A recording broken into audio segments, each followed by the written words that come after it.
When we look at your day-to-day, hour by hour, what you do you kind of look at the central working space in general and you're like, all right, we need to get these guys talking with these guys. We got to watch out. These guys are ramping up on 10 employees. They're going to need more space. I mean, are you very active that way? We, as an organization, yeah, we are. I wish I'd brought it with me. It's so stupid. We basically massive wall at home with all exactly. I've just got screens with like everyone's faces. Tom Cruise. Yeah. Kind of. That dude needs help now. Move it. Is this Minority Report? Exactly. It's basically like that, okay. But a little bit more low tech. No, we've created this thing which is currently called the Awesome Box, and it goes back to my point. So, my business partner Steve Petty, he created the Virgin from Virgin, right? Virgin Atlantic. Exactly. Okay. He created the nice Virgin. Grab. Oh, it's amazing. Well, exactly. He created the Virgin Atlantic lounges.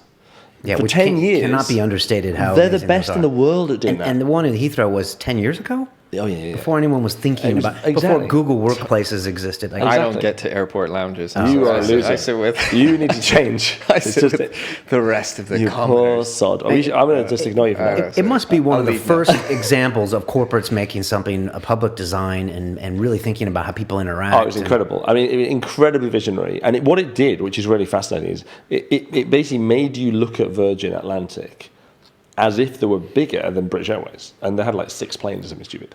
More importantly, it changed the way that people acted. So rather than get to the airport at the last second, and there's a logic to this, get to the airport at the last second, rush through security, bags is laid, all that crap. Virgin managed to get it so that their passengers were on board early.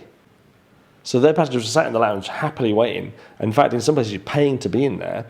And therefore, their planes were filling up quicker, and therefore they could actually get off on time. So there's lots of interesting things that they did that became benefits that you wouldn't necessarily assume. But the other thing is, it's fundamentally a sort of a marketing proposition for them. So it's really about how do you make customers happy, and that's what's amazing. So we got Steve, who came in from that side of things, and then we headhunted a guy called Grant Powell. So Grant is from 5-star hotels. So again, I don't know because I've not done this exercise, but I think if you go to any co-working space and talk to their management team, they won't be from the hospitality industry, ever. They may be from the tech industry. Tech guys. They may be from they might even be from the sort of office industry, but they're not from the hospitality industry. And I think that in putting the team together, the secret sauce, although I'm giving it away now, the secret sauce is definitely that we see ourselves as a hospitality business. Our team are hospitality people. We won Service Business of the Year last year, because we are a service business. And so when you look at this problem through that lens, you get a completely different answer to if you look through the problem of how do you give people who need cheap desks, or how do you find a room in which you can put some people who you can take equity in, or whatever else people are thinking to create the business models that they create. We said, how do you create the best service to help someone grow their business? It's a different question. So to the sort of Minority Report piece, we've got a training manual. It's how do you deliver continuously good service? So we've created, we spent a lot of money, like £50,000 creating this thing. It's a lot of IP, a lot of time, a lot of love on creating the manual to take someone who is not even necessarily having been to university. You don't have to have been to university. Anyone who's in the hospitality industry could and should come and work for us, because we create a really loving culture where we can transfer that love from you to the member, but we don't have to employ people who are specialists in stuff. They have to be specialists in looking after people.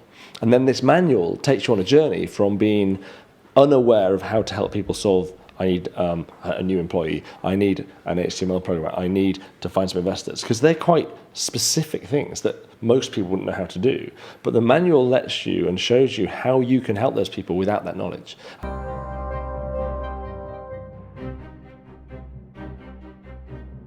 I mean, I love it, like, obviously. I mean, I have a shit day and I go downstairs and I put my light on my bike and I cycle home and I'm grinning by the time I get home. And it's a funny thing because a lot of the comments were how they've noticed people seeing them obviously more and like thumbs up from other cyclists and taxi drivers and bus drivers. And a few interesting insights that I hadn't thought of when I was designing it was they realised, a lot of people commented about how when drivers overtake them, they take longer to cut back in than they would otherwise. They'd wait till they've gone past the projection and then cut back in a few yards ahead, rather than just nipping straight in.